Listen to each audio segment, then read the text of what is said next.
اللہ تبارک و تعالی نے ہر چیز کو اپنی محبت کا شعور عطا فرمایا ہے. ہر چیز اس کائنات کے اندر اللہ تبارک و تعالیٰ کے امر کے اس کے حکم کے تابع ہے. اس لیے یہ فرمایا گیا ہے کہ جب ہر چیز اس کے امر کے تابع ہے، ہر چیز اس کے حکم کے تحت ہے، ہر چیز اس کے امر کی اطاعت کرتی ہے، یہ صرف انسان ہے جو اس کے حکم یا اس کے امر سے غفلت کرتا ہے. جب انسان اس کی اطاعت کرتا ہے، اس کے احکام مانتا ہے، اس کی وحی کی آخری کتاب اور خاتم الانبیاء صلی اللہ علیہ وآلہ وسلم کی مبارک سنت اور شریعت کی پیروی کرتا ہے تو یہ اشرف المخلوقات بن جاتا ہے.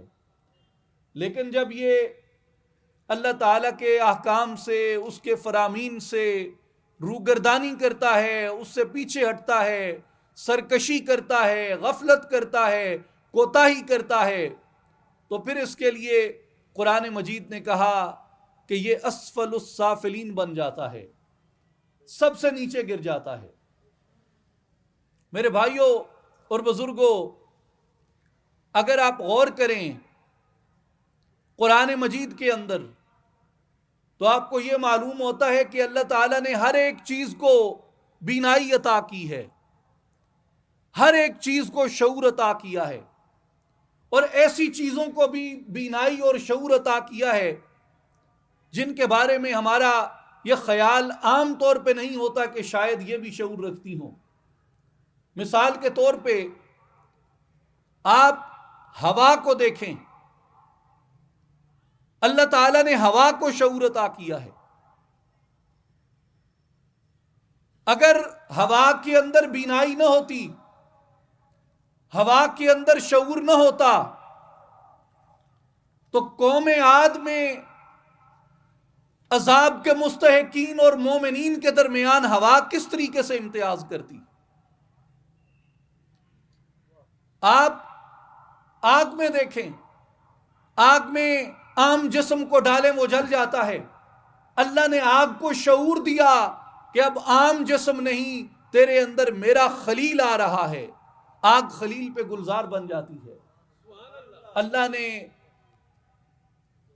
نے پانی کو شعور عطا کیا کہ لوگ جا کے صدائیں لگاتے رہیں، ندائیں لگاتے رہیں، نہ اس کا اتار کم ہوتا ہے نہ اس کا چڑھاؤ بڑھتا ہے، لیکن پانی بھی یہ شعور رکھتا ہے جب اس کے پاس عمر ابن خطاب کی چٹھی پہنچتی ہے تو وہ اپنا بہاؤ بڑھا دیتا ہے.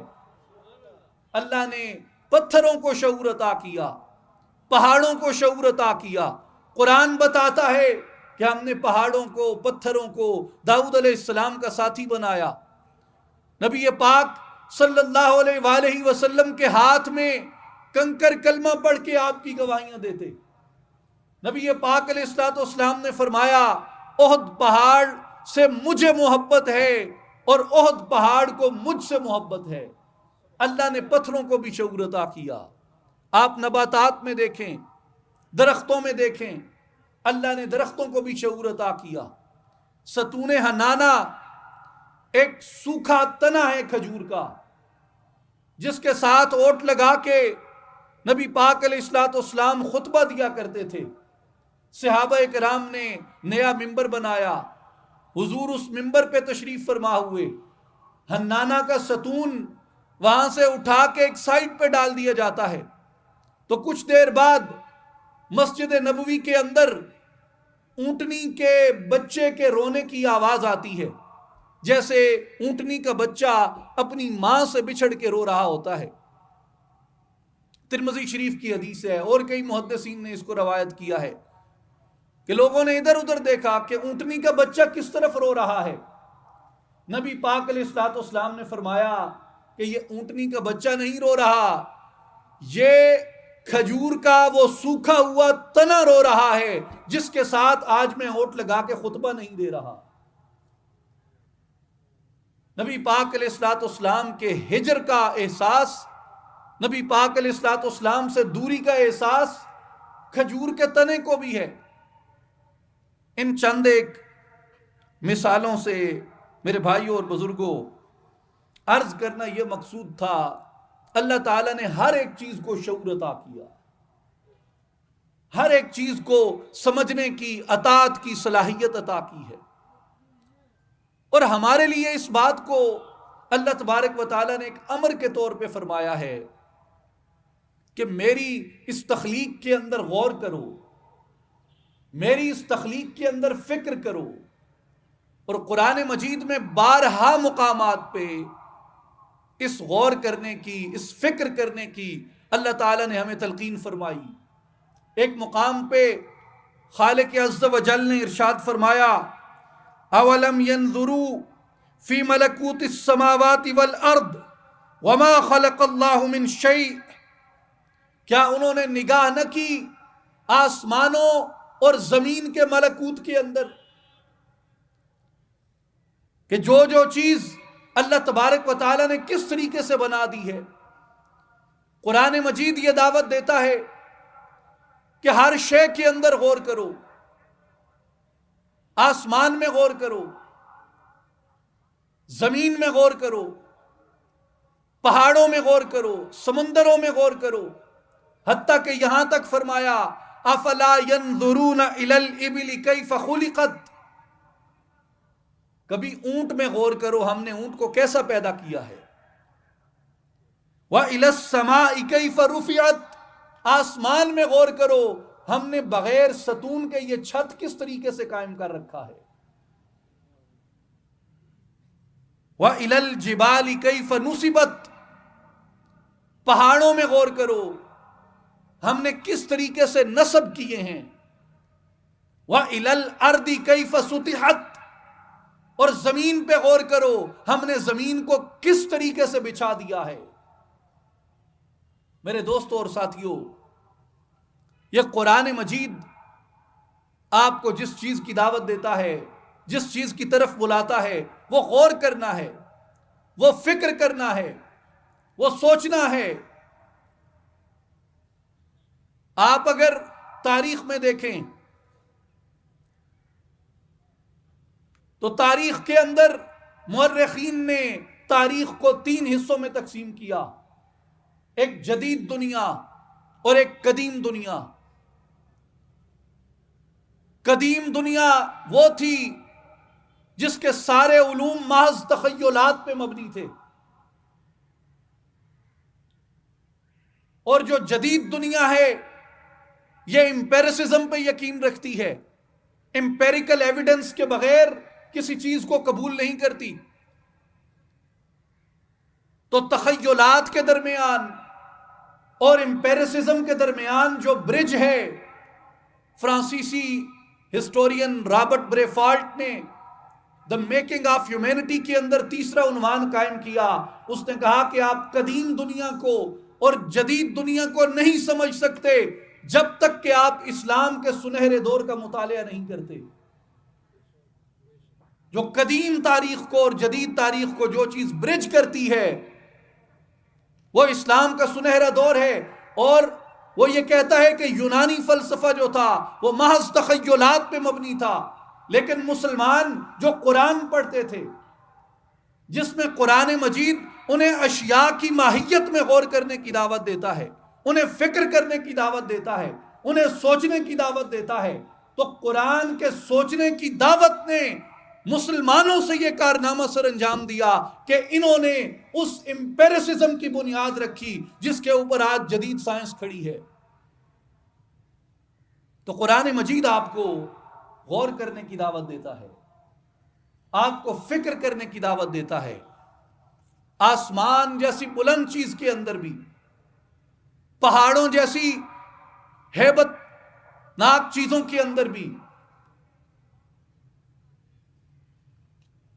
پرندوں کے اندر غور کرنے کی قرآن مجید دعوت دیتا ہے۔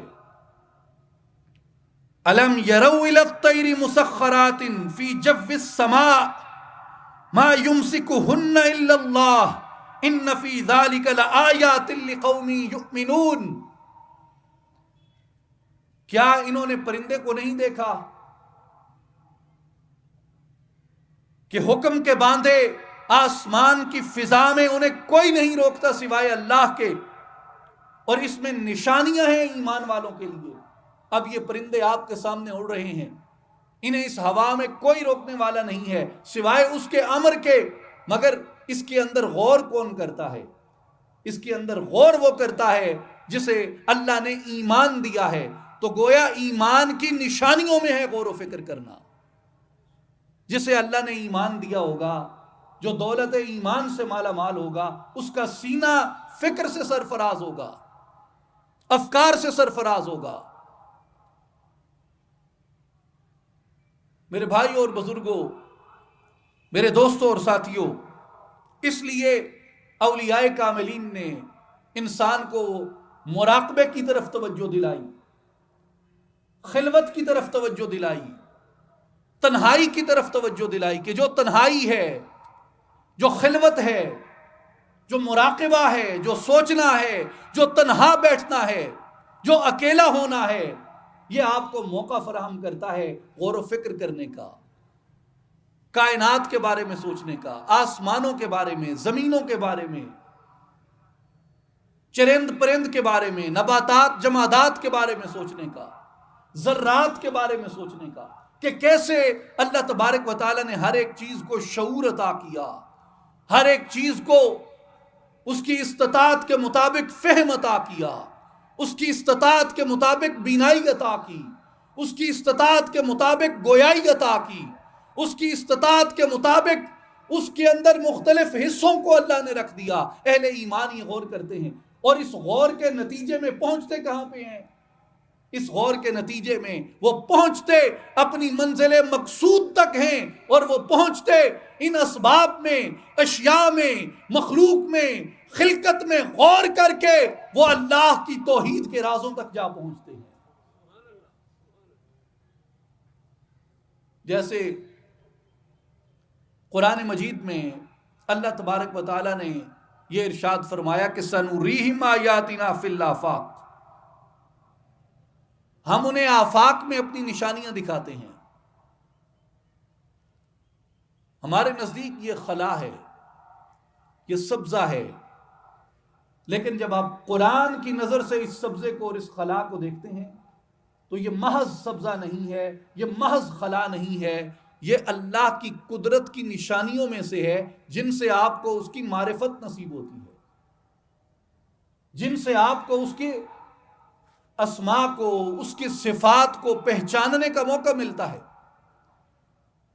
تو قرآن مجید کی یہ آیت جو سورہ حامیم السجدہ سے ناچیز نے عرض کی، اس میں اللہ تبارک و تعالی نے اپنی معرفت کے دو ذریعے بیان کیے۔ ایک ذریعہ یہ بیان کیا کہ سنوریہم آیاتنا فی الآفاق، ہم انہیں آفاق کے اندر اپنی نشانیاں دکھاتے ہیں، اس کائنات کے اندر اپنی نشانیاں دکھاتے ہیں۔ اور دوسری بات اس میں فرمائی کہ وفی انفسہم، اور ہم انہیں ان کے اپنے اندر بھی نشانیاں دکھاتے ہیں۔ یہ آفاق میں بھی نشانیاں دیکھتے ہیں، آفاق میں بھی ان کے لیے نشانیوں کو ظاہر کیا گیا ہے۔ اگر یہ آفاق میں غور کریں تو بھی میری ہی ذات تک پہنچیں گے، اور اگر یہ اپنے آپ میں غور کریں، اپنے اندر میں غور کریں تو بھی یہ میری ہی ذات تک پہنچیں گے، یہ میرے ہی اسباب تک پہنچیں گے۔ اس لیے فرمایا سنوریہم آیاتنا فی الآفاق وفی انفسہم حتی یتبین لہم انہ الحق، اس لیے کہ خود ان پر کھل جائے کہ بے شک وہ حق ہے۔ تو میرے بھائیوں، اس سے دو میتھڈ پتہ چلتے ہیں، اس سے دو راستے ملتے ہیں۔ ایک آفاق کے اندر غور و فکر کرنے کا، اشیاء کے اندر غور و فکر کرنے کا، اور اشیاء کے ذریعے، آفاق کے ذریعے اس کی توحید تک پہنچنا، اس کی معرفت تک پہنچنا، اس کی ذات تک پہنچنا، ایمان کی، یقین کی پختگی تک پہنچنا، یہ بھی قرآن نے راستہ سکھایا۔ اور خود اپنے انفس میں سفر کرنا، جسے جرنی ودن کہا گیا، جو اپنے اندر سفر کرنا ہے، جو اپنے اندر اترنا ہے، جسے علامہ اقبال رحمۃ اللہ علیہ نے فرمایا ہے اپنے من میں ڈوب کر پا جا سراغ زندگی، تو اگر میرا نہیں بنتا نہ بن، اپنا تو بن۔ من کی دولت ہاتھ آتی ہے تو پھر جاتی نہیں، تن کی دولت چھاؤں ہے آتا ہے دھن، جاتا ہے دھن۔ من کی دنیا میں نہ دیکھا میں نے افرنگی کا راج، من کی دنیا میں نہ دیکھے میں نے شیخ و برہمن۔ تو وہ من کی دنیا ہے، اندر کی دنیا ہے، جس کے اندر اترنے کی دعوت دیتے ہیں۔ اور یہ جو اندر کا فکر ہے، اس کے لیے صوفیاء کرام ایک حدیث پاک بیان کرتے ہیں۔ نبی پاک علیہ الصلوۃ والسلام نے فرمایا کہ تفکر الساعۃ خیر من عبادت الثقلین، کہ اپنے اندر غور کرنا، ایک لمحے کے لیے گھڑی بھر کا تفکر کرنا، حضور نے فرمایا کہ ثقلین کی، دو جہانوں کی عبادت سے افضل ہے۔ کیوں؟ کہ اپنے اندر غور کرنے سے تم اپنے مالک تک جا پہنچتے ہو، جس کے لیے حضرت سلطان باہو رحمت اللہ تعالی علیہ آپ ارشاد فرماتے ہیں کہ ذکر کنوں کر فکر ہمیشہ، اے لفظ تکھا تلواروں ہوں، کڈھن آہی تے جان جلاون، فکر کرن اسراروں ہوں۔ آپ فرماتے ہیں کہ بعض دفعہ ذکر کو فوقیت ہوتی ہے اور بعض دفعہ فکر کو ذکر پہ فوقیت ہوتی ہے، بعض دفعہ فکر کو ذکر پر فوقیت ہوتی ہے۔ بعض لوگ کہتے ہیں جی ذکر افضل ہے یا فکر افضل ہے، اگر ذکر کے بغیر فکر کریں تو وہ آپ کو الحاد تک لے جائے گی، اور اگر آپ فکر کے بغیر ذکر کریں تو آپ اپنی دنیا سے کٹ جاتے ہیں۔ اس لیے جو اعتدال ہے، جو بیلنس ہے، وہ یہ ہے کہ انسان ان دونوں کا توازن برقرار رکھے۔ جو دل ہے یہ اللہ کا ذکر بھی کرتا ہو اور اس کی توحید میں فکر بھی کرتا ہو۔ اس لیے آپ فرماتے ہیں کہ جو فکر کرتا ہے وہ کیا کرتا ہے؟ اس کے رازوں میں غور کرتا ہے، اس کے اسرار میں غور کرتا ہے، اس کی توحید میں غور کرتا ہے۔ اس لیے آپ نے فرمایا کہ بعض دفعہ جو فکر کرنا ہے وہ تمہیں ذکر سے بھی زیادہ بڑی منازل عطا کر دیتا ہے۔ اور میرے بھائی اور بزرگوں، یاد رکھیں ایک بات کو کہ جو فکر ہے چاہے ذکر ہے، یہ دونوں انسان سے خلوت کا تقاضا کرتے ہیں، تنہائی کا تقاضا کرتے ہیں۔ اور اگر آپ اس دنیا کی رنگینیوں میں، اس دنیا کی جگمگ کے اندر، اس دنیا کی رونق اور رمق کے اندر کھو جاتے ہیں اور فکر اور ذکر کی طرف میلان نہیں رکھتے، تو انسان کے اندر کوئی بڑا خیال بھی پیدا نہیں ہو سکتا اور بڑا کردار بھی پیدا نہیں ہو سکتا۔ علامہ اقبال رحمۃ اللہ علیہ نے شاہین کے جو مختلف اوصاف بیان کیے ہیں، ان اوصاف میں شاہین کا ایک وصف یہ بھی ہے کہ یہ خلوت پسند ہے، یہ تنہائی میں رہتا ہے۔ وہ تیرے بیاباں کی ہوا تجھ کو گوارا، اس دشت سے بہتر ہے نہ دلی نہ بخارا۔ اور ایک مقام پہ فرماتے ہیں کیا میں نے اس خاکداں سے کنارہ جہاں رزق کا نام ہے آب و دانا، بیاباں کی خلوت خوش آتی ہے مجھ کو کہ ہے زندگی باز کی زاہدانہ۔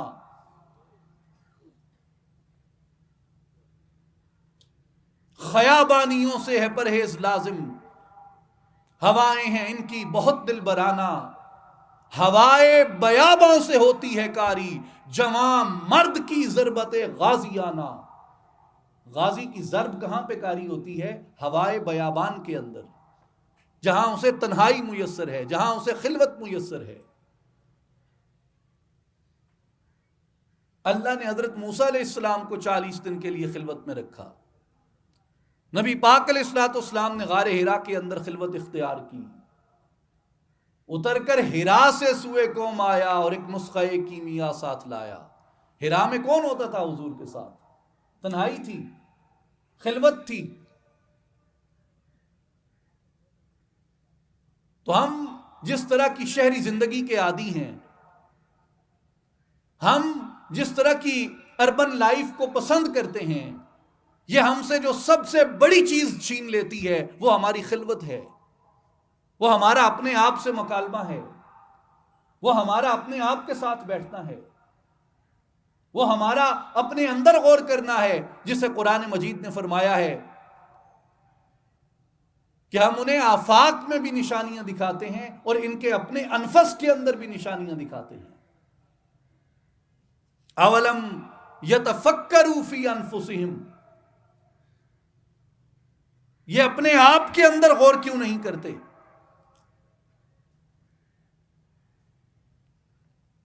اولم یتفکروا فی انفسہم، یہ اپنے آپ کے اندر غور کیوں نہیں کرتے؟ اگر اپنے آپ کے اندر یہ غور کریں، اپنے آپ کے اندر یہ توجہ کریں، ان کے اپنے اندر ہم نے ایک کائنات کو آباد کیا ہے. انسان کبھی غور کرے، مجھے کیوں بنایا اس نے، مجھے کیوں پیدا کیا اس نے. اپنے جوارے میں آپ غور کریں. یعنی اگر انسان اپنے جسم میں غور نہ کرے، اپنی بایولوجی کے اندر غور نہ کرے، یہ اپنا علاج نہیں کر سکتا. اپنے ظاہری علاج کے لیے اس کو اپنے اس مادی وجود کے اندر غور و فکر کی ضرورت ہے. اگر دنیا کے اندر مادی وجود میں غور نہ کیا جائے، جسم کے اجزاء میں غور نہ کیا جائے، کان میں، آنکھوں میں، ہڈیوں میں، پٹھوں میں، دماغ میں، دل میں، جگر میں، تو ان بیماریوں کا کیا علاج ہے؟ انسان لا علاج ہو جائے. تو میرے بھائیو، ہر ایک چیز کے اندر غور کی ضرورت ہے. انسان کو اپنی سوچ کے اندر، اپنے مائنڈ کے اندر غور و فکر کرنے کی ضرورت ہے. اور اگر یہ اپنے ذہن کے بارے میں نہیں سوچتا تو انسان اپنے ذہنی امراض کے بارے میں لا علاج ہو جائے. اسی طرح صوفیاء کرام یہ فرماتے ہیں کہ جس طرح تم اپنے بدن کے بارے میں متفکر رہتے ہو، جس طرح تم اپنے ذہن کے بارے میں متفکر رہتے ہو، تمہیں اپنے قلب اور اپنی روح کے بارے میں بھی متفکر رہنے کی ضرورت ہے. اللہ نے اسے کیسے پیدا کیا؟ بعض بیماریاں بدنی ہوتی ہیں، جسم کی ہوتی ہیں، فزیکل ہوتی ہیں. بعض بیماریاں نفسیاتی ہوتی ہیں، مائنڈ سے ان کا تعلق ہوتا ہے. اور بعض بیماریاں نہ فزیکل ہوتی ہیں نہ سائیکولوجیکل ہوتی ہیں، ان کا تعلق آپ کے اندر کی دنیا سے ہوتا ہے، آپ کی روح کے ساتھ ہوتا ہے. اور اگر آپ اس کے بارے میں غور و فکر ترک کر دیں، اس کے بارے میں غور و فکر چھوڑ دیں، تو انسان ایک بے جان مادے کی سطح پہ آ جاتا ہے. اس لیے اولیاء کاملین یہ فرماتے ہیں کہ انسان کو اپنے ہونے کی، اپنی ہستی کے، اپنے بینگ کے ہر پہلو کے اوپر غور و فکر کرنے کی ضرورت ہے. اور سب سے بڑا سوال انسان کے نزدیک یہ ہونا چاہیے کہ میرا اس دنیا میں آنے کا مقصد کیا ہے؟ کیا اللہ نے مجھے بے مقصد پیدا کیا؟ جیسے بڑا ایک سادہ سوال، عام طور پہ آپ نے صوفیاء کی بزم میں، صوفیاء کی مجالس میں یہ سوال سنا ہوگا، عمومی ہے، جو امام غزالی نے اٹھایا کیمیائے سعادت میں، کہ انسان نے کبھی غور کیا ہے کہ مجھ میں اور جانوروں میں کیا فرق ہے؟ اگر انسان کے پیدا ہونے کا مقصد یہی ہے کہ یہ آئے گا، بڑا ہوگا، کھائے گا، پیے گا، بھوک لگے گی کھا لے گا، پیاس لگے گی پی لے گا، نیند آئے گی سو لے گا، شہوت آئے گی مجامعت کر لے گا، نسل کشی کرے گا، معاش کے لیے ادھر ادھر رزق تلاش کرے گا، اور اس کے بعد بیمار ہوگا، لاغر ہوگا، اور ایک دن دنیا سے چلا جائے گا. آپ فرماتے ہیں غور کرو تم میں اور حیوانوں میں کیا فرق رہ جاتا ہے؟ وہ بھی پیدا ہوتے ہیں، بڑے ہوتے ہیں، پیاس لگتی ہے پی لیتے ہیں، بھوک لگتی ہے کھا لیتے ہیں، شہوت آتی ہے مجامعت کر لیتے ہیں، غصہ آتا ہے آپس میں جھگڑ لیتے ہیں. معاش کے لیے درندے اور حیوان بھی، پرندے بھی ادھر ادھر گھومتے پھرتے ہیں. انسانوں کے معاش کے ذرائع الگ ہیں، پرندوں درندوں کے ذرائع معاش الگ ہیں، مگر فطرت تو وہی بن جاتی ہے. تو امام غزالی کہتے ہیں کہ پھر تم اپنے آپ کو کس طریقے سے ممتاز کر سکتے ہو کہ اللہ نے مجھے اشرف المخلوقات بنایا، تو میرا مقصد تخلیق ان پرندوں اور دیگر مخلوقات سے الگ ہونا چاہیے. وہ کیا ہے تمہارا مقصد تخلیق؟ اس مقصد تخلیق کے لیے اللہ نے قرآن مجید میں فرمایا وَمَا خَلَقْتُ الْجِنَّ وَالْإِنسَ إِلَّا لِيَعْبُدُونَ. ہم نے جنوں اور انسانوں کو اپنی عبادت کے لیے پیدا فرمایا ہے، اپنی بندگی کے لیے پیدا فرمایا ہے. اور یہاں عبادت کی تشریح کرتے ہوئے مختلف محدثین اور مفسرین نے سیدنا عبداللہ ابن عباس رضی اللہ عنہما کا قول نقل کیا، خاص کر امام بدر الدین عینی نے عمدۃ القاری شرح صحیح بخاری میں کہ وَمَا خَلَقْتُ الْجِنَّ وَالْإِنسَ إِلَّا لِيَعْبُدُونَ أَيْ لِيَعْرِفُونَ. ہم نے جنوں اور انسانوں کو اپنی عبادت کے لیے پیدا فرمایا ہے، یعنی اپنی معرفت اور اپنی پہچان کے لیے پیدا فرمایا. تو انسان کا جو مقصد تخلیق ہے وہ اللہ نے اپنی عبادت، اپنی بندگی بیان کیا، اپنی معرفت اور اپنی پہچان بیان کیا، جس کے لیے ابن خلدون نے بھی اس حدیث قدسی کو نقل کیا ہے کہ اللہ تبارک و تعالی فرماتا ہے کنت کنزا مخفیا فاردت ان اعرف فخلقت الخلق لاعرف. میں ایک چھپا ہوا خزانہ تھا، میں نے چاہا کہ میں پہچانا جاؤں، میں نے مخلوق کو اپنی پہچان کے لیے پیدا فرمایا. فخلقت الخلق، میں نے مخلوق کو پیدا کیا اس لیے لأعرف، یہ میری پہچان کرے. تو ہماری جو تخلیق ہے اس کا مقصد اللہ تبارک و تعالیٰ کی پہچان ہے، اور ایک پہچان اس آفاقی طریقے سے کی جاتی ہے، ایک پہچان اپنے انفس میں اتر کے کی جاتی ہے، جس کے لیے وہ ہمیں یہ امید دلاتا ہے وَنَحْنُ أَقْرَبُ إِلَيْهِ مِنْ حَبْلِ الْوَرِيدِ. ہم بندے کی شہرت سے بھی زیادہ اس کے قریب ہیں.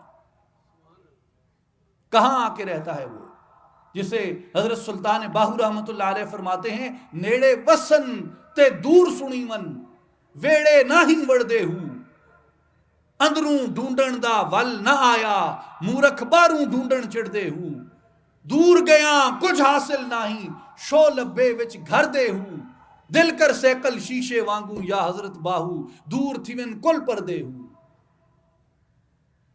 نیڑے وسن نحن اقرب الیہ من حبل الورید، وہ انسان کی شہرت سے بھی زیادہ قریب ہے. دور سنی من، یہ کہتے ہیں وہ عرش پہ بیٹھا ہے، تیری رسائی ہی نہیں ہے وہاں تک.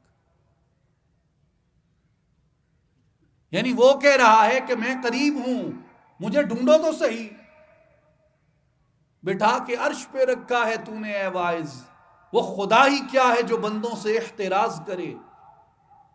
وہ چاہتا ہے بندہ میرے قریب ہو، میرے نزدیک آئے، مجھے پالے، میری طرف دوڑے. اور ہمارے ریچولسٹ اس کو وہاں لے جاتے ہیں جہاں انسان جا ہی نہ سکے. اس لیے اولیاء اللہ کی جو تعلیم ہے وہ یہ کہتے ہیں کہ اگر تو یہ سوچے گا کہ وہ میرے قریب ہے تو تو اسے پالے گا، اور یہ قرآن بتاتا ہے کہ وہ تیری شہرت سے بھی زیادہ قریب ہے. ایک حدیث قدسی اس لیے بیان کی جاتی ہے کہ انا عند ظن عبدی بی فلیظن بی ما یشاء، میں بندے کے گمان کے مطابق ہوں، وہ جیسا چاہے میرے ساتھ گمان کرے. اب گمان کریں کہ وہ کدھر ہے، ملتا ہے یا نہیں ملتا. آپ نے جو گمان کیا وہ اسی کے مطابق آپ کو عطا کرے گا.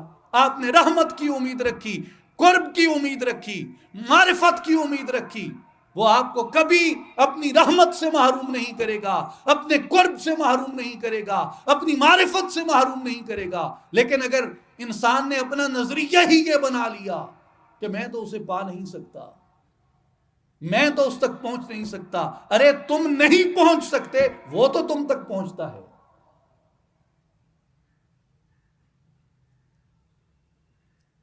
اس لیے فرمایا وفی انفسکم افلا تبصرون، میں تمہارے اندر ہوں، کیا تم غور نہیں کرتے، کیا تم دیکھتے نہیں ہو. سلطان العارفین حضرت سلطان باہو رحمۃ اللہ علیہ کیا فرماتے ہیں، اے تن رب سچے دا حجرا وچ پا فقیرہ جاتی ہوں. یہ تن کیا ہے، یہ جسم کیا ہے، یہ وجود کیا ہے. وفی انفسکم افلا تبصرون جس کے لیے کہا. وَنَحْنُ أَقْرَبُ إِلَيْهِ مِنْ حَبْلِ الْوَرِيدِ جس کے لیے کہا. یہ کیا ہے؟ فرمایا یہ رب کا حجرہ ہے، یہ وجود رب کا حجرہ ہے. وچ پا فقیرہ جاتی ہوں. کبھی تو نے جھانک کے دیکھا ہے، ٹٹول کے دیکھا ہے، اسے کھولا ہے کبھی تم نے اس کو؟ نہ کر منت خواج خضر دی، تیرے اندر آب حیاتی ہوں. خواج خضر کے پیچھے بھاگتا ہے کہ مجھے آب حیات مل جائے. بندہ خدا، آب حیات تو اللہ نے تیرے جسم میں رکھ دیا ہے. آب حیات کیا ہے؟ جو پی لے وہ مرتا نہیں ہے، جو پی لے اسے موت نہیں آتی. جو آب حیات کو پی لے، واٹر آف امورٹیلٹی، وہ امورٹل ہو جاتا ہے. تو آپ فرماتے ہیں کہ امورٹیلٹی کا پانی جو ہے، ہمیشہ کی زندگی کا پانی جو ہے، وہ تو اللہ نے تیرے اندر رکھ دیا ہے. اگر تو نے اس کے نور کو پا لیا تو تو مرے گا ہی نہیں. نام فقیر تنہاں دا باہو، قبر جناں دی جیوے ہو. اللہ انہیں زندگی بخش دیتا ہے، اللہ انہیں حیات جاویدانی عطا کر دیتا ہے. موت بھی ان کے وجود کو نہیں مار سکتی. میرے دوستوں اور بزرگوں، اس لیے اولیاء کاملین اپنی تعلیمات میں ارشاد فرماتے ہیں کہ بندے پہ ضروری ہے کہ وہ اپنے من میں اترے، اپنے اندر غور کرے اللہ نے کس نور کا مرکز اس کو بنایا ہے. حدیث قدسی ہے مشکات شریف میں، لا یسعنی ارضی ولا سمائی ولیکن یسعنی قلب عبد المؤمن. میں آسمان اور زمین میں نہیں سماتا، بلکہ میری سمائی بندہ مومن کے دل کے اندر ہے. میری سمائی بندہ مومن کے دل کے اندر ہے، وہ تو دلوں میں رہتا ہے. اور ہم نے کہا کہ دل ایک لوتھڑا ہے، اس کی سمائی تو دل میں ہے، وہ تو تمہارے اندر بستا ہے. وہ کب دور ہوا تم سے؟ یہ تم ہو جو اس سے دور ہوئے ہو، وہ تو نہیں ہے دور تم سے، وہ تو تمہارے ساتھ ہے. تم جہاں بھی جاؤ وہ تمہارے ساتھ ہے، جہاں بھی ہو وہ تمہارے ساتھ ہے. تم اس سے دور ہوتے ہو، وہ تو تمہارے ساتھ رہتا ہے، تو تمہارے اندر رہتا ہے. کبھی ڈھونڈ کر تو دیکھو اسے، کبھی تلاش کر کے تو دیکھو اس کو. کسی نے کہا کہ جی اگر وہ اندر ہے تو نظر کیوں نہیں آتا؟ اندر ہے نا تو نظر کیوں نہیں آتا؟ پہلی بات یہ ہے کہ آپ نے ڈھونڈا ہے کہ آپ کو نظر نہیں آیا. یہ بات تو تلاش کے بعد کی جائے کہ ڈھونڈا مگر نہ ملا. لیکن کیا آپ نے ڈھونڈا ہے؟ کہا جی پھر بھی کیسے ملے گا؟ تو ایک عارف نے اس کا جواب دیا. انہوں نے کہا کہ بیٹا، مٹی کے اندر پانی ہے، یہاں اگر کھودیں تو پانی نکل آئے گا؟ کہتے ہیں جی بالکل نکل آئے گا، مگر کرنا کیا پڑے گا؟ مٹی کو کھودنا پڑے گا. مٹی کھودو گے تو مٹی کے اندر سے پانی نکلے گا. آپ جسم کو کھودیں گے، جسم کو تلاش کریں گے تو اس کے اندر سے اس کو پائیں گے. اب آپ غور کیجئے کہ پانی ہے، صاف ہے، پاک ہے، طیب ہے، طاہر ہے، مگر ہے کہاں پہ؟ مٹی کے اندر. آپ مٹی کو کھودتے ہیں، ڈگنگ کرتے ہیں، پانی تک پہنچ جاتے ہیں. اسی طرح اس نے اپنے انوار کو انسان کے سینے کے اندر رکھ دیا، انسان کے دل کے اندر رکھ دیا. لیکن کیا کوئی اس پانی تک پہنچنے کے لیے اپنے آپ کے اندر ڈگنگ کرنا چاہتا ہے؟ اپنے آپ کے اندر وہ کھوج کرنا چاہتا ہے؟ میرے پیر، پیروں کے پیر، غوث الاعظم دستگیر سیدنا شیخ عبد القادر جیلانی رحمت اللہ تعالی علیہ، آپ نے اپنی مجلس میں یہی بات کی جو ناچیز نے ابھی آپ کے سامنے عرض کی کہ اللہ انسان کے اندر رہتا ہے، انسان اسے تلاش کرے، اپنے اندر اسے کھوجے، ڈھونڈے. ایک آدمی نے سوال کیا کہتے ہیں حضرت اگر وہ اندر ہے تو نظر کیوں نہیں آتا؟ آپ نے فرمایا اس لیے کہ اس نے اپنے آپ کو حجاب میں رکھا ہے، تم جستجو کرو گے تو پہنچو گے۔ کہتے ہیں جی اگر اندر تھا تو نظر آنا چاہیے تھا۔ آپ کے سامنے دودھ کا پیالہ پڑا تھا، آپ نے ایک دم اس سے سوال فرمایا، اس شخص سے آپ نے فرمایا کہ مجھے بتاؤ تم گھی کس چیز سے نکالتے ہو؟ جیسے مختلف پھلوں سے گھی لیا جاتا ہے، زیتون سے لیا جاتا ہے، دیگر چیزوں سے لیا جاتا ہے، اسی طرح ہم دیہاتوں میں دودھ سے گھی اخذ کرتے ہیں۔ آپ نے فرمایا کہ گھی کس سے لیتے ہو؟ کہتے ہیں جی دودھ سے۔ آپ نے دودھ کا پیالہ اٹھایا اور آپ نے فرمایا کہ یہ دودھ کا پیالہ ہے، مجھے دکھاؤ اس میں گھی کہاں ہے۔ اگر تمہارا یہ دعویٰ ہے کہ تم دودھ سے گھی اخذ کرتے ہو تو یہ دودھ سامنے ہے، گھی کدھر ہے؟ کہتے جی گھی نکالنے کے لیے اس کو پروسیس کرنا پڑے گا۔ آپ نے فرمایا بیٹا اتنی سی ہی بات ہے، اگر گھی نکالنے کے لیے دودھ کو پروسیس کرنا پڑتا ہے تو نور تک پہنچنے کے لیے جسم کو پروسیس کرنا پڑتا ہے۔ نور تک پہنچنے کے لیے جسم کو پروسیس کرنا پڑتا ہے۔ دودھ کتنے مراحل سے گزرتا ہے گھی نکالنے سے پہلے؟ دودھ کو جمایا جاتا ہے، جاگ لگتی ہے جسے ہم پنجابی میں کہتے ہیں، اس سے وہ لسی بنتا ہے، ساری رات پڑا رہتا ہے، صبح خاتون خانہ آتی ہے، اسے جسے ہم مدانی کہتے ہیں یا پنجابی جنہوں اسی ریڑکا کرن کہنے ہیں، وہ ریڑکا کر دیئے، لسی وکھری ہو جاندی ہے، مکھن وکھرا ہو جاندہ ہے، مکھن کو اٹھاتی ہے، برتن میں ڈالتی ہے، برتن میں ڈال کے آگ کے اوپر رکھتی ہے، آگ کے اندر جب جاتا ہے اس کا جو خام حصہ ہے وہ الگ ہو جاتا ہے، گھی باہر آ جاتا ہے۔ اس لیے بزرگان دین فرماتے ہیں، حضرت میاں محمد بخش فرماتے ہیں، دودھ وجود درے وچ شیری روغندار سمانی، مرشد لاوے جاگ پرم دی تاں جمے دودھ پانی، گل وچ پھا غماں دا گھت کے صدقوں چھک مدھانی، تے ہمت نال محمد بخشا مکھن آیا جاڑی۔ لیکن پہلے اپنے جسم کو پروسیس کریں، اسے کسی کامل کی صحبت میں لائیں، کسی کامل کی تربیت میں لائیں جو اس کو جاگ لگائے۔ جاگ بنا دودھ جمدے نہیں یا حضرت باہو، بھامے لال ہومن کڑ کڑ کے ہو۔ اگر کوئی بنانے والا نہیں ہے تو مکھن سے گھی خود بخود نہیں بن جاتا۔ میرے بھائیو یاد رکھیں ایک بات، یہ آپ کے سامنے درخت ہے، ٹہنی کاٹ کے لائیں، اس کو یہاں پہ رکھیں اور سامنے سانپ آ رہا ہو، کیا وہ ٹہنی سانپ کو کھا جائے گی؟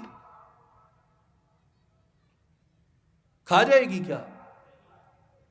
لیکن کیا قرآن بتاتا ہے کہ ایک کٹی ہوئی ٹہنی نے، لکڑی کی ایک چھوٹی سی چھڑی نے سانپوں کو نگل لیا تھا؟ قرآن بتاتا ہے نا، موسیٰ علیہ السلام کے عصا نے، موسیٰ علیہ السلام کی لاٹھی نے سانپ نگل لیے تھے۔ ابھی یہاں سے مٹی اٹھائیں، مٹی اٹھا کے ایک پرندے کی مورت بنائیں، اسے پھونک مار کے اڑائیں، کیا مٹی کی مورت اڑے گی؟ لیکن کیا قرآن بتاتا ہے کہ مٹی کی مورت اڑی تھی پرندہ بن کے عیسیٰ علیہ السلام کے ہاتھ سے؟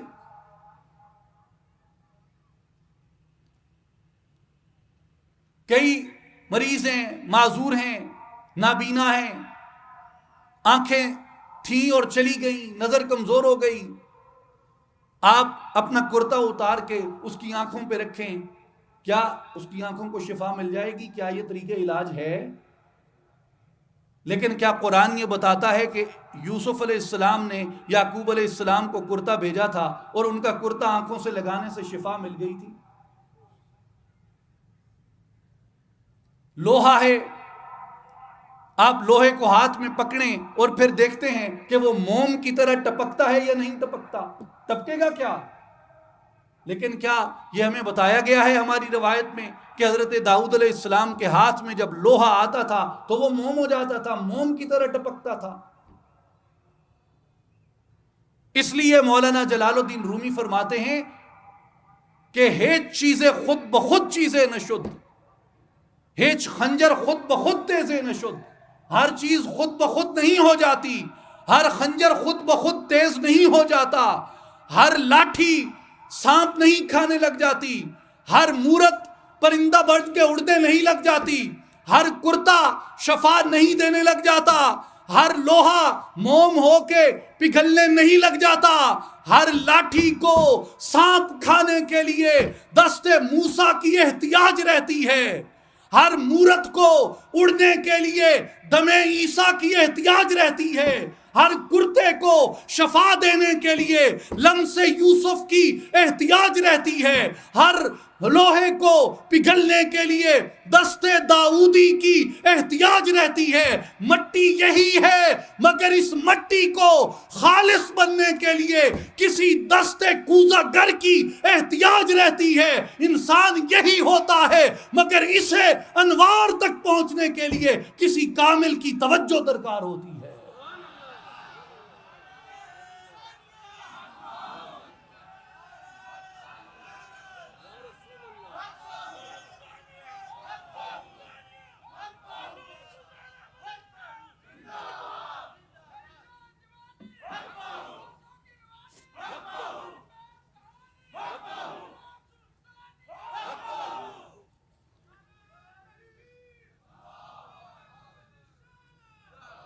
میرے دوستو، اس لیے انسان یہی ہوتا ہے، یہ نہیں بدل جاتا. جوارح یہی ہیں، اعضاء یہی ہیں، انسان یہی ہے، ڈھانچہ یہی ہے، اندر کی حالت تبدیل ہو جاتی ہے، اندر کی دنیا بدل جاتی ہے. لیکن بدلتی کیسے ہے؟ جب انسان کے اندر وہ جستجو پیدا ہوتی ہے، جب انسان کے اندر وہ آرزو پیدا ہوتی ہے. میرے بھائیوں، اللہ نے آپ کو بے اختیار نہیں بھیجا، اس نے آپ کو کیا بنا کے بھیجا ہے؟ انی جاعل فی الارض خلیفہ، میں زمینوں میں اپنا نائب بنانے والا ہوں، اپنا خلیفہ بنانے والا ہوں. اس نے آپ کو اپنا نائب بنا کے بھیجا، اپنا خلیفہ بنا کے بھیجا. اور کیا فرمایا؟ لقد کرمنا بنی آدم، ہم نے آدم کی اولاد کو کرامت کا، عزت کا تاج عطا کیا. اللہ نے آپ کو کتنا معزز بنا کے بھیجا اس زمین پہ، کتنا اختیار دے کے بھیجا. اولیاء کرام ایک حدیث قدسی بیان کرتے ہیں کہ اللہ تعالیٰ فرماتا ہے الانسان سری وانا سرہ، انسان میرا راز ہے، میں انسان کا راز ہوں. اور وہ کس قدر ظاہر ہے تمہارے اندر. حضرت سیدنا محی الدین غوث الاعظم، پیروں کے پیر شیخ عبد القادر جیلانی رحمۃ اللہ علیہ کہتے ہیں کہ مجھے الہامی طور پہ اللہ نے یہ بتایا، کلام کیا میری سماعتوں میں کہ ما ظہرت بشیء کظہوری فی الانسان. اے عبد القادر، لوگوں کو بتا دو میں کسی چیز سے اتنا نمایاں اور جلوہ گر نہیں ہوں جس قدر میں نے انسان سے اپنی جلوہ فرمائی کی ہے. میرے بھائیوں، اپنی اس تکریم میں کبھی غور کرو، اللہ نے کتنا معزز بنایا ہے ہمیں، اللہ نے کتنا شرف بخشا ہے ہمیں. جسے ہم گالیاں دیتے ہیں، جسے ہم لعنت کرتے ہیں، جسے ہم مارتے پیٹتے ہیں، جس کی تحقیر توہین کرتے ہیں، جس کو جانوروں سے تشبیہ دیتے ہیں، جس پہ دشنام ترازی کرتے ہیں، جس کے قتل کی سازشیں رچاتے ہیں، جس کے جنگ کے ذریعے جس کی مار دھاڑ کرتے ہیں. اسکندر و چنگیز کے ہاتھوں سے جہاں میں 100 بار ہوئی حضرت انسان کی قبا چاک. جس کے ساتھ یہ مظالم کیے گئے، کبھی غور کر کے دیکھیں اللہ نے اس انسان کو رتبے کیا عطا کیے ہیں، منصب کیا عطا کیا. میرے بھائیوں اور بزرگوں، مگر یہ تعلیم وہ ہے جو اللہ کے عارفوں نے بیان فرمائی ہے. اور اللہ کا عارف کون ہوتا ہے؟ کبھی یہ بھی غور کریں. جسے آپ کہتے ہیں عارف باللہ، کہ اس نے اللہ کو پہچان لیا. اللہ کو کون پہچانتا ہے؟ اللہ کو کیسے پہچانا جاتا ہے؟ عرفاء کے نزدیک، اولیاء کے نزدیک اس کا طریقہ کیا ہے، میتھڈ کیا ہے؟ وہ کہتے ہیں کہ من عرف نفسہ فقد عرف ربہ، جس نے اپنے آپ کو پہچانا پس تحقیق اس نے اپنے رب کو پہچانا۔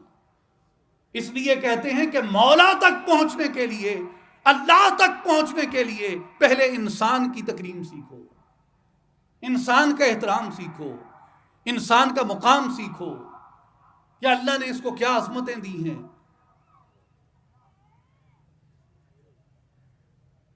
آدمیت احترام آدمی، باخبر شو از مقام آدمی۔ آدمیت کیا ہے؟ احترام آدمیت کا نام آدمیت ہے۔ اس لیے آدمیت کے احترام کے لیے پہلے آدمیت کو سیکھو، اس کو اللہ نے مقام کیا دیا۔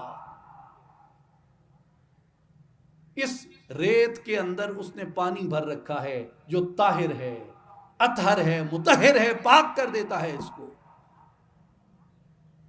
لیکن اسے کھوجنا آپ نے موت سے پہلے ہے، موت تک مہلت ہے آپ کو۔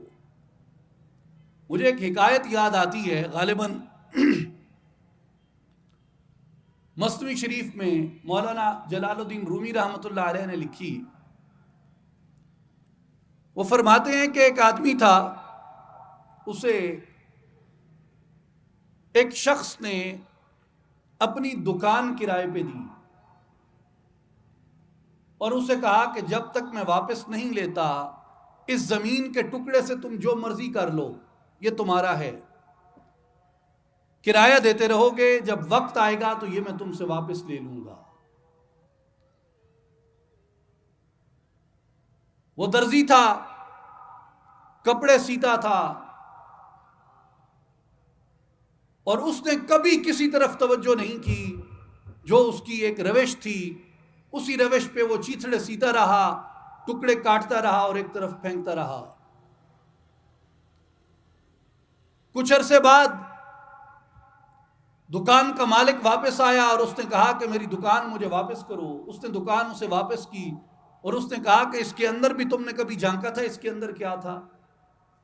اس نے کہا میں تو مزدور آدمی تھا، یہی ساری زندگی مزدوری کی، اندر تو میں نے کبھی نہیں جھانکا۔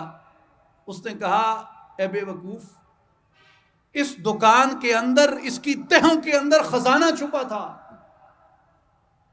اگر تم چاہتے تو اس خزانے تک رسائی حاصل کر سکتے تھے، وہ تمہارا ہوتا، کیونکہ میں نے تمہیں دے دی تھی اس مہلت تک جب تک میں واپس نہیں لیتا۔ مولانا رومی فرماتے ہیں کہ لوگوں، تمہاری یہ دکان، تمہارا یہ جسم اس دکان کی مانند ہے جس کی تہوں کے اندر اللہ نے خزانہ چھپا دیا، اور یہ دکان تمہیں دے دی کہ موت تک تمہیں مہلت ہے، جو چیز اس سے ڈھونڈنا چاہتے ہو ڈھونڈ لو۔ جس نے اس دنیا کے اندر نفاق سیکھا، وہ ساری زندگی اس جسم سے نفاق تلاش کرتا رہتا ہے۔ جس نے شہوت سیکھی، وہ ساری زندگی شہوانی لذت حاصل کرتا رہتا ہے۔ جس نے جھوٹ سیکھا، وہ ساری زندگی اس سے جھوٹ ہی ابلتا رہتا ہے، جھوٹ کا فن پروتا رہتا ہے، جھوٹ کے کپڑے چیتھڑے سیتا رہتا ہے۔ جس نے اس سے ظلم سیکھا، وہ ساری زندگی ظلم کا لباس سیتے گزار دیتا ہے۔ جس نے اس سے علم سیکھا، وہ ساری زندگی علم کا لباس سیتے ہوئے گزار دیتا ہے اس دکان میں۔ لیکن عارفان باللہ، اولیاء اللہ، سالکان راہ، اللہ کے طالب، اللہ کے متلاشی، اللہ کی جستجو رکھنے والے، اس کی ملاقات کی آرزو رکھنے والے وہ لوگ ہیں جو اس جسم کے اندر اترتے ہیں، اس خزانے کو تلاش کرتے ہیں، اور جن کو وہ خزانہ نصیب ہو جاتا ہے وہ کیا بن جاتے ہیں؟ من عرف نفسہ فقد عرف ربہ، جس نے اپنے آپ کو پہچان لیا اس نے اپنے مولا کو پہچان لیا۔ اس لیے میرے بھائیوں اور بزرگوں، وہ کہتے ہیں کہ مگر تمہیں اپنی دکان ایک بار ویران کرنی پڑتی ہے۔ من عرف نفسہ بالفناء فقد عرف ربہ بالبقاء، پہلے اسے فنا کے ساتھ پہچانو گے۔ جسم کی جو جبلتیں ہیں انہیں ختم کرنا پڑتا ہے۔ جسم میں سوسائٹی سے، معاشرے سے تکبر بھر جاتا ہے، بخل بھر جاتا ہے، رعونت بھر جاتی ہے، شہوت بھر جاتی ہے، حسد بھر جاتا ہے، کینہ بھر جاتا ہے، غفلت بھر جاتی ہے، سرکشی بھر جاتی ہے۔ میرے دوستوں اور بزرگوں، میرے بھائیوں اور ساتھیوں، کسی کامل کی صحبت کیوں ضروری ہوتی ہے؟ اس لیے کہ کامل کی صحبت وجود کے اندر سے ان رذائل کو ختم کرتی ہے۔ اس لیے اللہ تبارک و تعالی نے قرآن مجید میں یہ ارشاد فرمایا، یا ایھا الذین آمنوا اتقوا اللہ وابتغوا الیہ الوسیلہ، اے ایمان والو اللہ پہ تقوی اختیار کرو اور اس کی طرف وسیلہ تلاش کرو۔ اولیاء کرام فرماتے ہیں کہ وہ وسیلہ کاملین کی صحبت ہے، کاملین کی تربیت ہے، جس کے لیے اللہ نے قرآن میں فرمایا کہ وَكُونُوا مَعَ الصَّادِقِينَ، سچوں کے ساتھ ہو جاؤ، سچوں کی معیت اختیار کرو، صالحین کی معیت اختیار کرو، صالحین کی صحبت اختیار کرو۔ وہ صالحین کیا کرتے ہیں؟ صالحین تمہیں تمہارے مولا کا وعدہ یاد دلاتے ہیں۔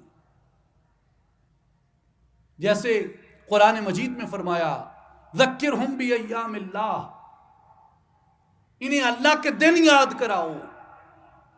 حضرت سیدنا غوث پاک رضی اللہ تعالیٰ عنہ سر الاسرار میں فرماتے ہیں اللہ کے دن کیا ہیں؟ فرمایا ای ایام وصال ہی، یعنی اللہ کے وصال کے دن، جب بندے نے اس کے وصل کو دیکھا تھا، اس کے قرب میں رہا تھا، جس کے لیے سلطان العارفین حضرت سلطان باہو رحمۃ اللہ علیہ فرماتے ہیں کن فیکون جدم فرمایا اسمی کولے ہاسے ہوں ہکے ذات صفات ربے دیا ہی ہکے جگ ڈھونڈیا سے ہوں ہکے لا مکان مکان اساڈا ہکے آن بتا مچ پھاسے ہوں نفس پلیت پلیتی کیتی یا حضرت باہو اسا اصل پلیت تنا سے ہوں۔ کن فیکون جب اس نے کہا تھا تو کہا ہم بھی اس کے پاس تھے۔ کیا حکم فرمایا قرآن میں ذکرہم بایام اللہ، اللہ کے دن یاد کراؤ۔ اللہ کے دن کون سے؟ جب تم اس کے وصل میں تھے، اس کے قرب میں تھے،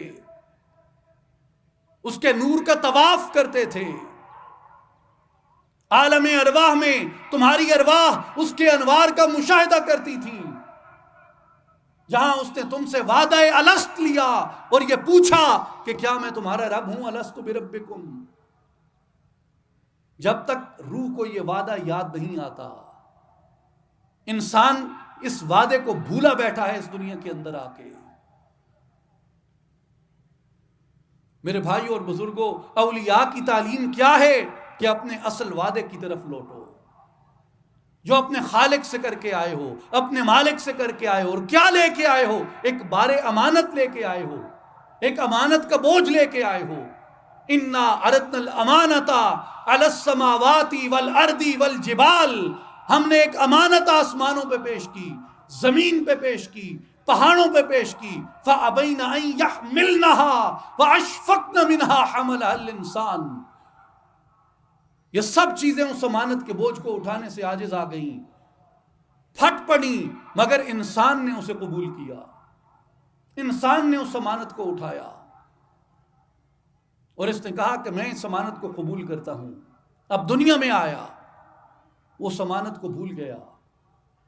اس لیے اللہ تبارک و تعالیٰ نے انسان کو یہ دنیا جو ہے یہ ایک آزمائش گاہ کے طور پہ بنا کے بھیجا ہے۔ اس کے ساتھ نفس لگا دیا، اس کے ساتھ شیطان لگا دیا، اس دنیا کے اندر ایسی رونقیں بکھیر دی کہ یہ جا کے اس کو آزمائے، دیکھے کہ یہ اپنا وعدہ یاد رکھتا ہے یا اپنے خالق و مالک کا وعدہ بھول جاتا ہے۔ اس لیے قرآن مجید نے فرمایا کہ انا خلقنا الانسان من نطفۃ امشاج نبتلیہ فجعلناہ سمیعا بصیرا، ہم نے انسان کو ملے جلے نطفے سے بنایا، اسے سماعت اور بصارت دی، اسے حصے عطا فرمائیں، اس لیے ہم اس کی آزمائش کریں۔ یہ اپنے وعدے پہ پورا اترتا ہے یا اپنے وعدے کو بھلا دیتا ہے، ہمیں یاد رکھتا ہے یا ہمیں بھلا دیتا ہے، ہماری طرف رغبت رکھتا ہے یا ہم سے زیادہ کسی اور چیز کو یہ ترجیح دیتا ہے۔ اس لیے اولیاء اللہ فرماتے ہیں کہ لوگوں، تمہارے دو وجود ہیں، ایک تمہارا یہ مادی سفلی جسم ہے، یہ کثیف جسم ہے، ایک تمہارا وہ علوی روحانی جسم ہے، وہ لطیف جسم ہے۔ یہ جسم آگ، ہوا، مٹی اور پانی سے بنا ہے، اور دوسرا جسم تمہارا اللہ نے اپنے نور سے پیدا فرمایا۔ اور وہ جسم تمہاری روح ہے. اس کے لیے آپ قرآن مجید میں کبھی غور کریں. اللہ تبارک و تعالی نے فرمایا کہ الا لہ الخلق والامر، سورہ اعراف کے اندر، کہ خبردار عالم خلق اور عالم امر اللہ کی طرف سے ہے. جو یہ جسم ہے یہ عالم خلق کے اندر ہوتا ہے. اور جیسے سورہ بنی اسرائیل میں اللہ تعالی نے اس بات کو بیان فرمایا کہ یسألونک عن الروح، اے حبیب یہ آپ سے روح کے بارے میں پوچھتے ہیں کہ روح کیا ہے. قل الروح من امر ربی، آپ انہیں فرما دیں روح میرے رب کے امر میں سے ہے. تو جسم کا تعلق عالم خلق سے ہے اور روح کا تعلق عالم امر سے ہے. لیکن اس انسانی جسم کی جو رونق ہے، اس کی جو زینت ہے، اس کی جو خوبی ہے، اس کی جو عظمت ہے، وہ اس کے بدن کے اندر ہی نہیں ہے، حقیقتاً وہ اس کی روح کے اندر ہے. جیسا کہ آپ آدم علیہ السلام کے واقعے سے دیکھتے ہیں. کیا فرمایا ملائکہ کو اللہ نے؟ فَإِذَا سَوَّيْتُهُ وَنَفَخْتُ فِيهِ مِن رُّوحِي فَقَعُوا لَهُ سَاجِدِينَ. اللہ نے ملائکہ کو فرمایا جب میں اسے تیار کر لوں، وَنَفَخْتُ فِيهِ مِن رُّوحِي، اور اس میں سے میں روح کو پھونک دوں، پھر تم نے اس کے آگے سجدہ کرنا ہے. مفسرین فرماتے ہیں کہ اللہ تبارک و تعالیٰ نے آدم علیہ السلام کے جسم کو 120 سال تک تیار فرمایا. وجود آدم تو تیار ہوتا رہا، وجود آدم تیار ہوتا رہا، مگر ملائکہ نے سجدہ نہیں کیا. تیار ہو گیا پھر بھی سجدہ نہیں کیا. کب حکم سجدہ آیا؟ جب اس کے اندر اس نے روح کو ڈالا. روح کے ساتھ جسم کی عزت قائم ہوئی، جسم کی تکریم قائم ہوئی، جسم کے اندر رونق آئی. آج بھی انسان کے ہر دن ناخنوں میں تغیر آتا ہے، بالوں میں تغیر آتا ہے، جلد میں تغیر آتا ہے، ہر چیز کے اندر تغیر آتا ہے. لیکن اگر روح نکل جائے یہ سارا تغیر رک جاتا ہے. ناخن نہیں بڑھتے، بال نہیں بدلتے، جلد نہیں بدلتی، سارا ارتقاء انسانی جسم کا وہ تنزل کی طرف چلا جاتا ہے، ختم ہو جاتا ہے. جب تک روح رہتی ہے تب تک انسانی جسم جو ہے وہ ترقی کرتا ہے. جب روح نکل جاتی ہے انسانی جسم کی ترقی ختم ہو جاتی ہے، اس کے تبدل اور تغیر ختم ہو جاتا ہے. اس لیے اولیاء اللہ فرماتے ہیں کہ لوگوں اللہ کی طرف رغبت اختیار کرو. اور کیسے کرو؟ اپنی روح کے ذریعے سے، اپنے باطن کو بیدار کر کے، اپنے اندر کو بیدار کر کے. جیسے تمہارا بدن روزی لیتا ہے، تمہارا جسم خوراک لیتا ہے، جسم کی خوراک کا وعدہ بھی اللہ نے اٹھایا. وَمَا مِن دَابَّةٍ إِلَّا عَلَى اللَّهِ رِزْقُهَا. زمین میں جو بھی چیز جاندار ہے اللہ کے ذمہ کرم پہ اس کا رزق ہے. میرے دوستوں اور بھائیوں، جس طرح یہ جسم خوراک کی احتیاج رکھتا ہے، جس طرح یہ جسم خوراک کی ضرورت رکھتا ہے، اسی طرح ہماری عقل بھی خوراک کی احتیاج رکھتی ہے، خوراک کی ضرورت مند ہے. جس طرح عقل خوراک کی ضرورت رکھتی ہے اسی طرح ہماری روح کو بھی خوراک کی ضرورت ہے. اب آپ روح کی خوراک کیا ہے؟ ایک آیت مبارکہ میں آپ سے عرض کرتا ہوں، کبھی آپ اس آیت مبارکہ میں غور کریں. سورہ طٰہٰ کی آیت نمبر 124 ہے. اللہ جل شانہ اس میں ارشاد فرماتے ہیں وَمَنْ أَعْرَضَ عَنْ ذِكْرِي فَإِنَّ لَهُ مَعِيشَةً ضَنْكًا. زندہ دلان لاہور، داتا کی نگری والو، اس آیت میں غور کرو. وَمَنْ أَعْرَضَ عَنْ ذِكْرِي، جو ہمارے ذکر سے غفلت کرتا ہے، ہمارے ذکر سے منہ پھیرتا ہے، فَإِنَّ لَهُ مَعِيشَةً ضَنْكًا، اس کی روزی تنگ کر دی جاتی ہے. اب دنیا میں کتنے لوگ ہیں جو ذکر نہیں کرتے مگر رزق وافر ہے، رزق کشادہ ہے، بلینئرز ہیں، ملینئرز ہیں، عیش و عشرت کی زندگی بسر کرتے ہیں. اور کئی ذاکرین الہی ایسے ہیں، قلبی ذکر کرنے والے ایسے ہیں جو بظاہر افلاس میں، مفلوق الحالی میں زندگی بسر کرتے ہیں. مگر یہ امر قرآن میں ہے. یہ سائنٹیفک ٹروتھ سے بھی بڑا ٹروتھ ہے. یہ قرآن ہے، وحی ہے، آخری وحی ہے، بغیر کسی تبدیلی اور ترمیم کے، بغیر کسی تحریف کے. وَمَنْ أَعْرَضَ عَنْ ذِكْرِي فَإِنَّ لَهُ مَعِيشَةً ضَنْقًا. جو میرے ذکر سے روگردانی کرتا ہے اس کی روزی تنگ کر دی جاتی ہے. وَنَحْشُرُهُ يَوْمَ الْقِيَامَةِ أَعْمَى. قیامت کے دن اسے اندھا کھڑا کیا جائے گا. کون؟ جو میرے ذکر سے غفلت کرتا ہے. اب اس روزی سے کیا مراد ہے؟ اس روزی سے مراد اس جسم کی روزی ہے، یا اس روزی سے مراد انسان کی روح کی روزی ہے؟ دنیا کے اندر جو بھی ہے، جسم ہے، اس کے رزق کا ذمہ اللہ نے اٹھایا، اس کے اسباب پھیلا دیے زمین پہ. اور جو روح ہے، روح کی روزی اللہ نے ہماری اطاعت کے ساتھ رکھ دی کہ اگر اطاعت کرو گے، کشش رکھو گے، رغبت رکھو گے اس کی ذات کی جانب، تمہاری روح کو وہ رزق مہیا کرتا رہے گا. اور اگر غفلت کرو گے تو تمہاری روح کی روزی بھی تنگ کر دی جائے گی اور قیامت کے دن تمہیں اندھا کھڑا کیا جائے گا. قرآن مجید میں ایک اور مقام پہ اللہ نے بیان فرمایا، قال رب لما حشرتنی اعمی وقد كنت بصیرا. قیامت کے دن ایک شخص عرض کرے گا، رب العالمین مجھے اندھا کیوں اٹھایا گیا، حالانکہ اس سے پہلے تو میں آنکھیں رکھتا تھا، دنیا کے اندر میری آنکھیں تھیں، آج میں نابینا ہوں، آج میں اندھا ہوں. قال كذلك اتتك آیاتنا فنسیتها وكذلك اليوم تنسى. اللہ تبارک و تعالیٰ فرمائے گا، جس طرح تیرے پاس میرے بندے نشانیاں لے کے آئے تھے اور تو نے ان کو بھلا دیا تھا، آج میں نے تمہیں بھلا دیا ہے. دنیا کے اندر تو بے رغبت ہو گیا تھا، تو نے آنکھیں موند لی تھی مجھ سے، یہ سزا اور جزا ہے اس کی. آج اس لیے تجھے یہ آنکھیں نہیں دی گئی. اس لیے قرآن مجید میں فرمایا فَإِنَّهَا لَا تَعْمَى الْأَبْصَارُ وَلَكِنْ تَعْمَى الْقُلُوبُ الَّتِي فِي الصُّدُورِ. یہ آنکھیں اندھی نہیں ہوتی، وَلَكِنْ تَعْمَى الْقُلُوبُ الَّتِي فِي الصُّدُورِ. وہ دل اندھے ہو جاتے ہیں جو سینے کے اندر ہیں. تو سینے کے اندر دل ہے. اصل بینائی کیا ہے؟ اصل روشنی کیا ہے؟ وہ اس دل کی روشنی ہے، وہ اس دل کی بینائی ہے جسے علامہ اقبال فرماتے ہیں کہ دل بینا بھی کر خدا سے طلب. آنکھ کا نور دل کا نور نہیں، دل کی بینائی خدا سے طلب کرو. صرف ظاہر کی بینائی کافی نہیں ہوتی.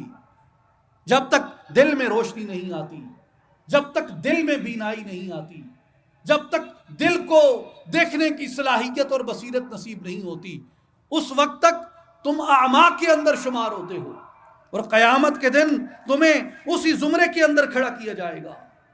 لیکن اب سوال یہاں یہ پیدا ہوتا ہے کہ وہ دل کی آنکھ کیسے حاصل کی جائے؟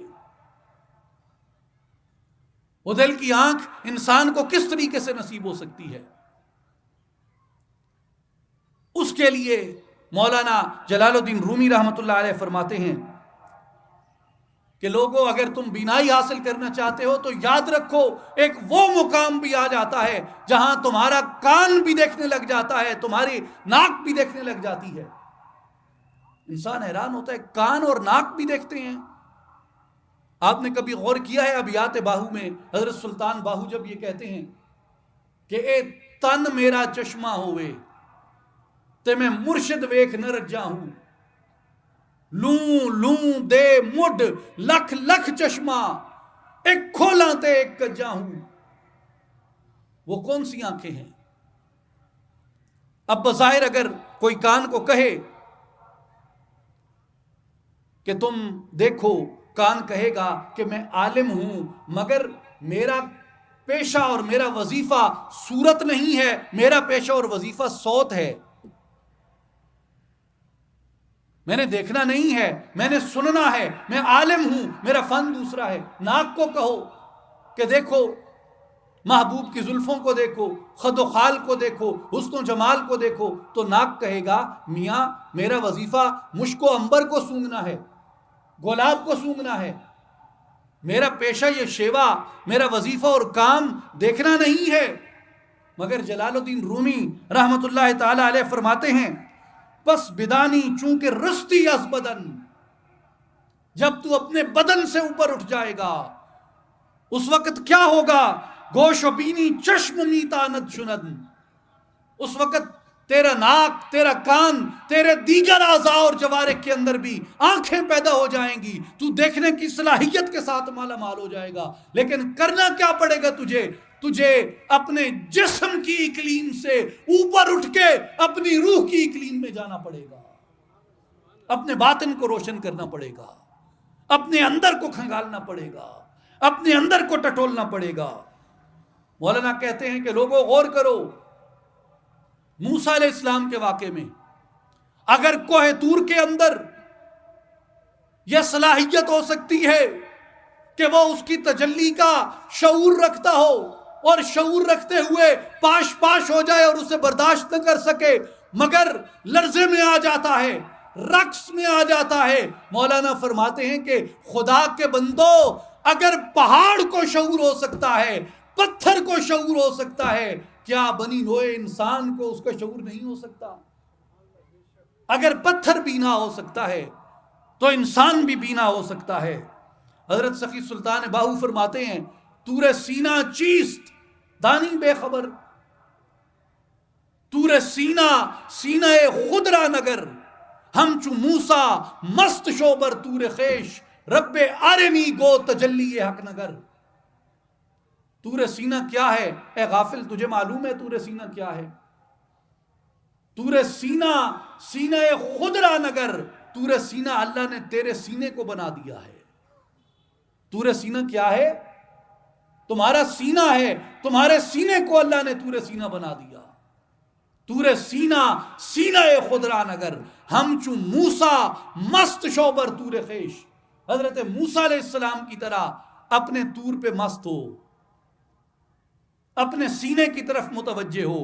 رب آرنی گو تجلی حق نگر، رب آرنی سے مراد یہ ہے کہ تو اس کی طلب کر، اس کی آرزو کر، اس کی تمنا کر، اس کا طالب بن جا، اس کا متلاشی بن جا، اس کے ماں سوا سے اپنا دل اٹھا لے، اپنی طلب عبادت کے اندر، ریاضت کے اندر، حج کے اندر، نماز کے اندر، روزے کے اندر، اٹھنے بیٹھنے کے اندر، مطالعے کے اندر، علم کے اندر، تعلیم کے اندر، تدریس کے اندر، مزدوری کے اندر، سردی میں، گرمی میں، کھاتے ہوئے، پیتے ہوئے، ہر ایک چیز میں جب تو اپنی نیت کو اس کی ملاقات کے لیے خالص کر دے گا، وہ تیرے اور اپنے درمیان سے حجابات کو اٹھا دے گا۔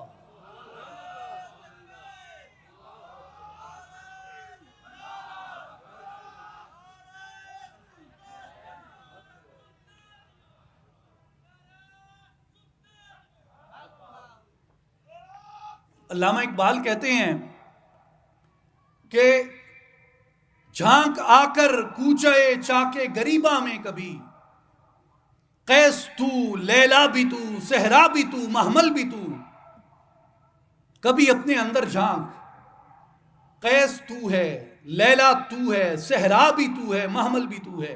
قیس کون ہے؟ قیس عاشق ہے جو طالب ہے۔ لیلا کون ہے؟ لیلا مطلوب ہے، معشوق ہے۔ صحرا کیا ہے؟ صحرا مقام ملاقات ہے جہاں اس کی ملاقات ہوگی۔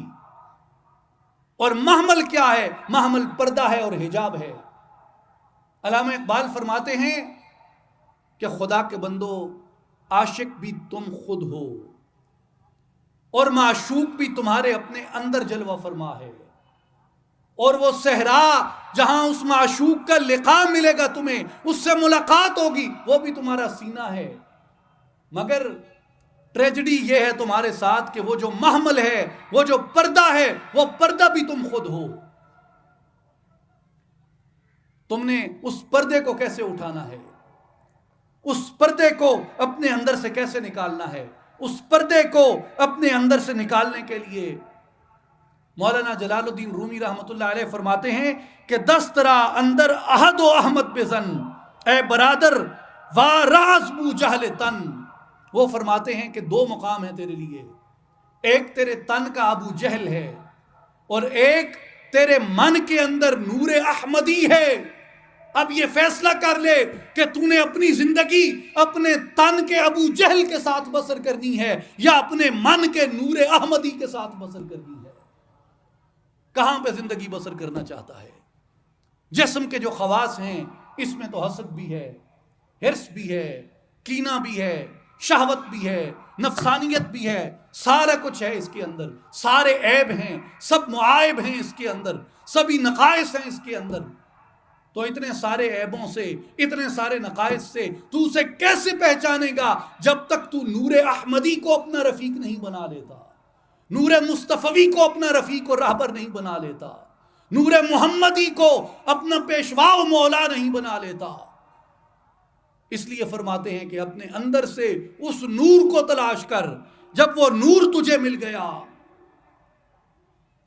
تو جان لے کہ تو اس تک پہنچ جائے گا. ایک دوسری مثال قائم کرتے ہوئے حضرت مولانا جلال الدین رومی رحمۃ اللہ علیہ فرماتے ہیں در خدائے موسیٰ و موسیٰ گریز آب ایماں راز فرعونی مریض. وہ فرماتے ہیں کہ خدا کی طرف جا اور موسیٰ کی طرف جا، اور وہ کہاں ہیں؟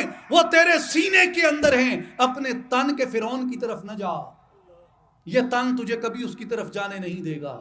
اس کی حاجتیں الگ ہیں.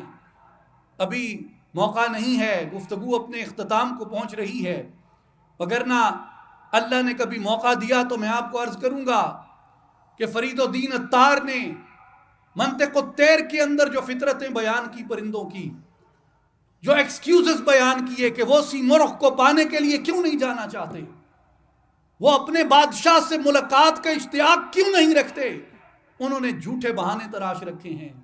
کسی نے موتیوں کا بہانہ تراش رکھا، کسی نے سبز لباس کا بہانہ تراش رکھا، کسی نے گل و بلبل کا بہانہ تراش رکھا، کسی نے کوئی بہانہ تراش رکھا. مگر حقیقت یہ ہے کہ وہ اپنی طلب مطلوب کے اندر صادق نہیں تھے.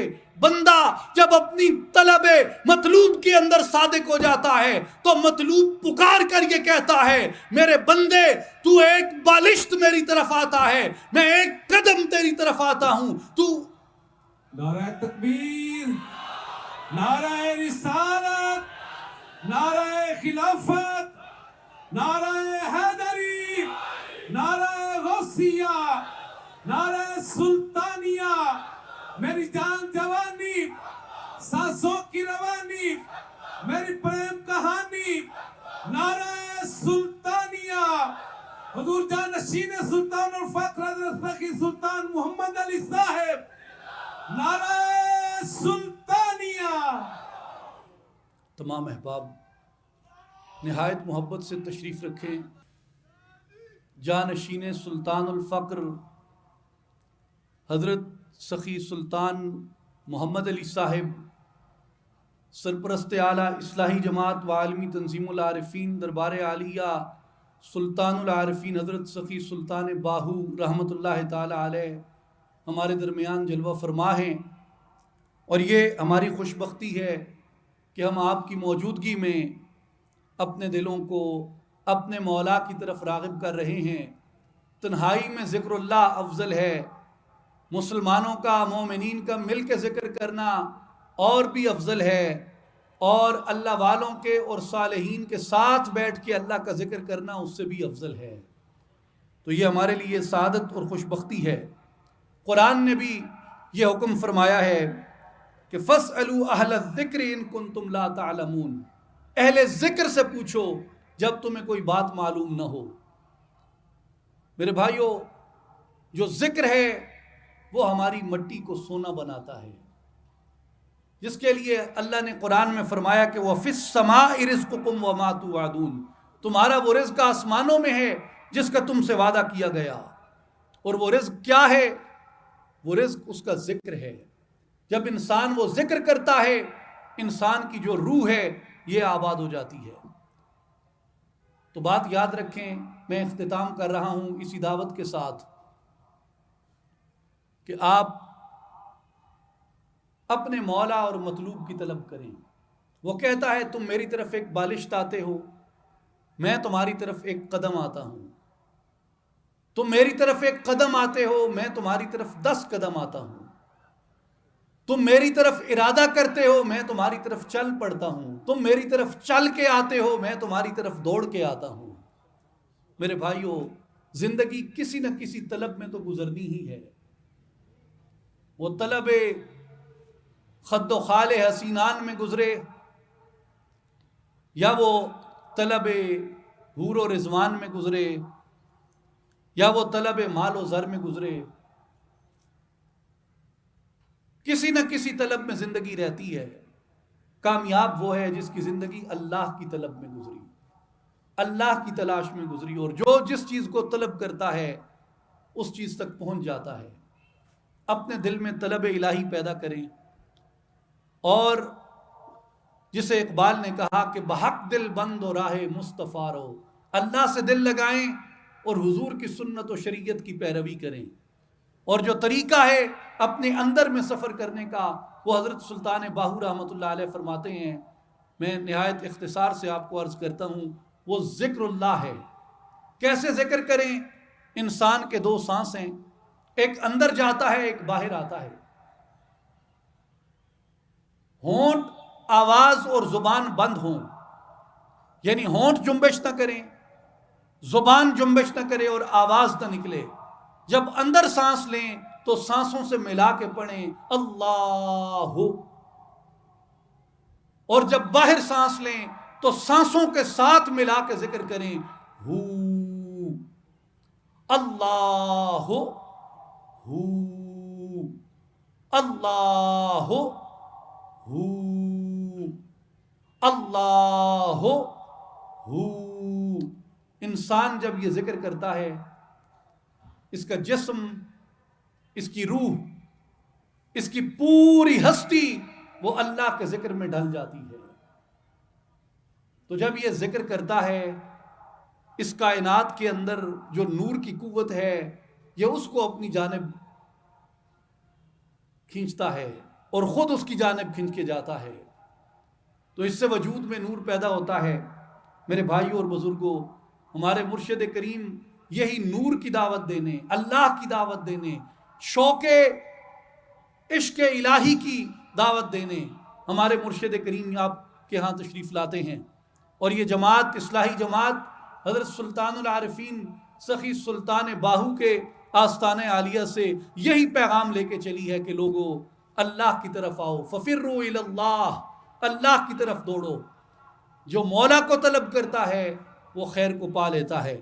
ان اللہ و ملائکتہ یصلون علی النبی یا ایھا الذین آمنوا صلوا علیہ وسلموا تسلیما۔ اللہم صل علی سیدنا و مولانا محمد وعلی آل محمد وبارک وسلم، وآخر دعوانا ان الحمد للہ رب العالمین۔